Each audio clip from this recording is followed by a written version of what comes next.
We're back to talk spoilers about Money Monster, and if you saw our review, we did recommend seeing the movie. Talking about spoilers. So, yeah, the guy...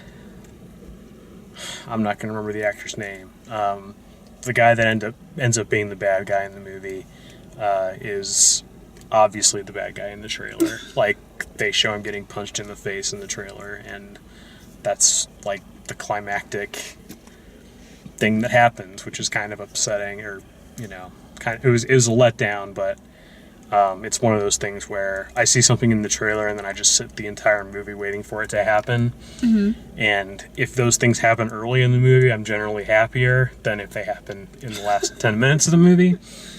I thought that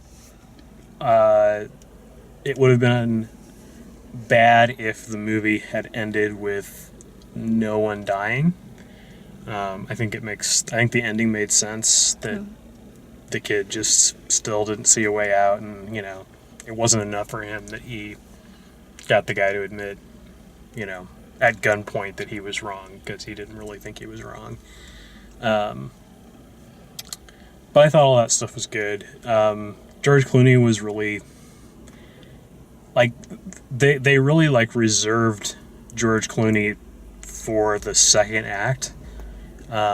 He was he was there and he was saying things, but they really weren't utilizing him as sort of the focal point until they get out of the television station, which was interesting. It's much more to me, Julia Roberts, just because she's the one in your ear the whole time, is more the focal point of the movie.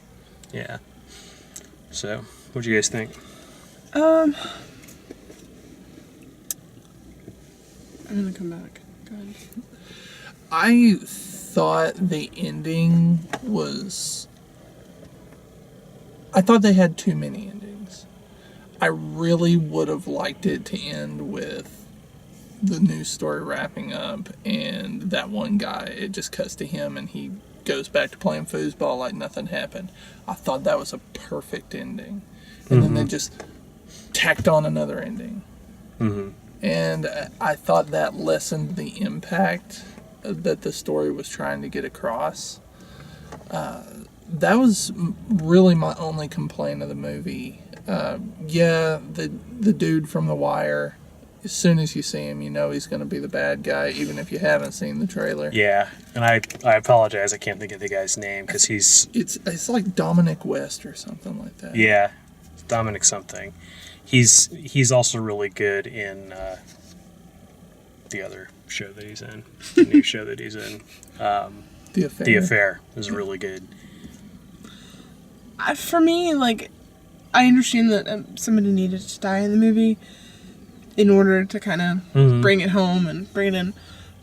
But, I don't think that there would have been any other way, for the person to... I think if he didn't do it himself, I knew a police officer was going to do it. There were a couple of other... We're in a society now where there's zero tolerate, Sure, there's a couple of other options. Dominic, whoever's character, broke the rule and turned to where the police could have shot him in the remote detonator, and that could have got screwed up, and he could have gotten killed, and that could have been the guy who died. George Clooney could have been the one that died. There could have been a lot darker endings to it, and I was worried for a minute there that it was going to be, the jacket's not a bomb, and he puts his gun down, and he goes to jail, and doesn't have to worry about money anymore. It was a perfect time.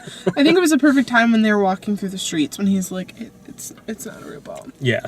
That was the perfect time. I like that he did it then, rather than at the studio. Yeah. I also like that he did that before he got spooked by Ron in the street and shot him. Because that made it more like you were on his side by that point, and you understood what happened there versus, this guy just needs to be taken out, kind of thing. I'm sure if we scrutinized it hard enough, it would start to fall apart that there were points that didn't make a whole lot of sense. But it is interesting that, like, one of the things that's kind of ridiculous is how quickly they put together the fraud, like how quickly that was figured out, and like the obvious, like the trade volume thing, like that is such a stupid mistake for them to have left in place anyway. Like that's something that everyone should have figured out. I don't know very many The people next who day. would have just taken it as a glitch. I think that's the part that was bothering me. Like, you're gonna lose how much money and just be like, oh, glitch. Well, and And nobody's gonna investigate it's one it? thing if they say glitch, but it's another thing that they said glitch and they can't see what the trades are, but they can see trade volume, and they have a day where there's a glitch and there's a corollary less trading taking place. Like, they didn't need the guy that built the algorithm to tell you that that doesn't make sense, that doesn't add up. There's fraud going on. Yeah. The algorithm doesn't like take an 80% vacation one day. Yeah. I like that his girlfriend or mistress or whatever she was, the CCO.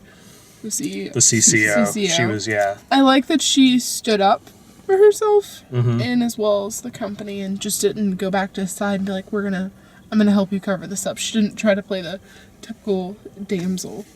She was a great character. And I actually thought she seemed like the character that if Jodie Foster weren't directing, that's who she would have played in the movie. Yeah. Like, that felt like kind of her type of character, even though they cast a unknown to me,